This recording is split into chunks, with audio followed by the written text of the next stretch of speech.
चलो यहाँ पर क्या कहा जा रहा है, एक त्रिघात बहुपद px ज्ञात कीजिए जिसके शून्य कितना है 3, 1, -1 और -2। कहने का मतलब हमें शून्य का मान दे दिया गया है। शून्य का मान हम किसे मानते हैं, अल्फा बीटा गामा को मान लेंगे, है ना। लिखेंगे हल, अतः अल्फा का मान कितना 3 और बीटा का मान कितना होगा -1 और गामा का मान कितना हो जाएगा -2। तो पद निकालने के लिए पहले हम क्या करेंगे, जो इसका रूल है alpha plus beta plus gamma का मान है ना, दो गुणनफलों का योगफल का मान और गुणनफल का मान, हम ये तीनों निकाल लेंगे, तब जाकर हमें क्या प्राप्त होगा, त्रिघात बहुपद। इसका त्रिघात बहुपद का योगफल का फॉर्मूला क्या होता है, alpha plus beta plus gamma. Alpha का मान कितना है 3, बीटा का मान कितना है 1, है ना। अल्फा का मान कितना है 3, बीटा का मान कितना है -1 और गामा का मान कितना है -2।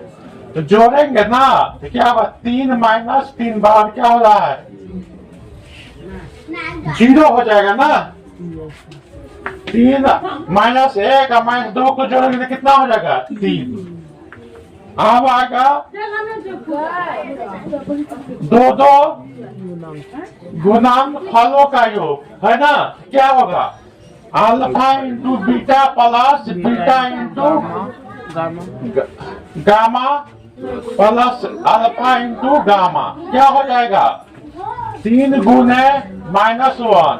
अब क्या हो जाएगा -1 गुने कितना -2 प्लस, अब क्या हो जाएगा -3 गुने -2, है ना। अब क्या हो जाएगा -3। अब यहाँ पर क्या होगा, माइनस से गुना हो जाएगा, क्या होगा प्लस, प्लस कितना हो जाएगा 2, यहाँ पर गुना हो जाएगा माइनस कितना 6, 3 और -2 का गुना होगा तो कितना होगा 6। अब क्या होगा, माइनस वाला का जोड़ दो तो कितना होगा 9 प्लस माइनस लगाकर -9 प्लस 2 तो कितना होगा -7। अब क्या हो जाएगा गुणनफल, है ना। तो alpha into beta gamma, alpha का मान कितना है 3 गुने -1 गुने माइनस कितने 2, तो 3 दूना 6 माइनस से गुना करके कितने थे प्लस, है ना। तब 6 में 1 से गुना करेंगे कितना आ जाएगा 6 आ गया ना।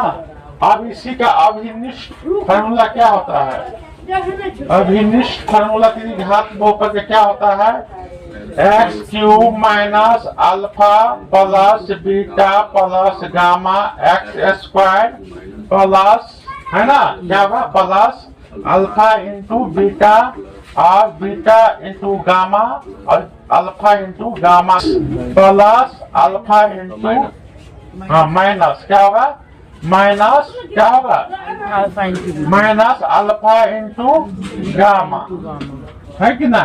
यहाँ पर क्या होगा x³ हो गया, alpha plus beta plus gamma का मान कितना आया है हमें, तो -0x² लिख लेंगे, है कि नहीं। यहाँ पर प्लस है तो प्लस, इसका मान कितना आया है 2 गुणनफल का मान 6, 2 -7 तो लिखेंगे -7x। यहाँ पर कितना आया है 6, है कि नहीं।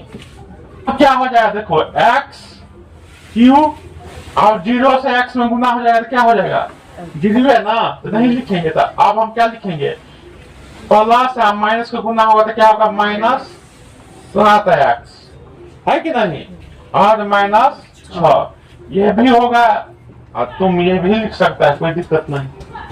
समझ में आ रहा है कि नहीं। अब क्या है, चलो ये तो शून्य का मान दे दिया गया था, और कभी काल क्या होता है डायरेक्ट मान दे देता है, है ना, क्या दे देता है, डायरेक्ट मान। जैसे डायरेक्ट मान दे देगा कि योगफल का मान इतना है, 0 है। दो गुणनफल का मान कितना है, -7 है। गुणनफल का मान कितना है, 6।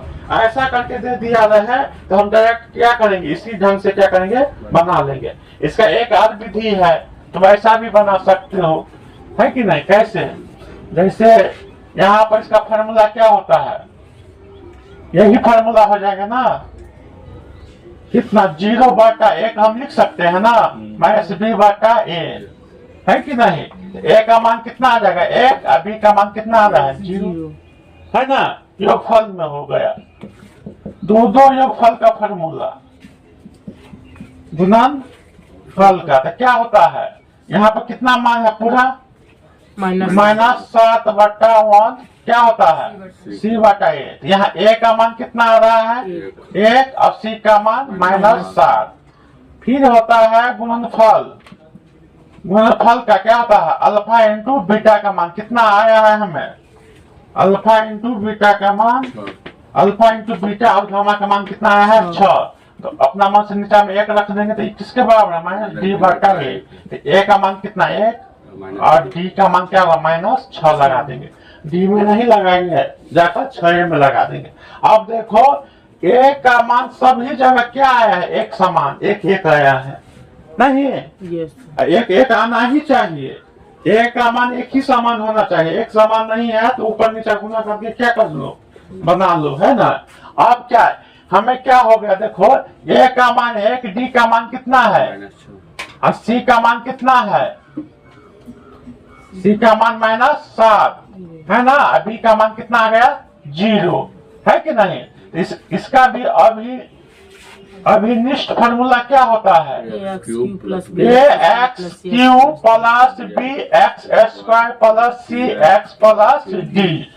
a का मान 1 तो x क्यूब हो गया, b का मान -0 नहीं लिखेगा तो क्या हुआ, चलेगा।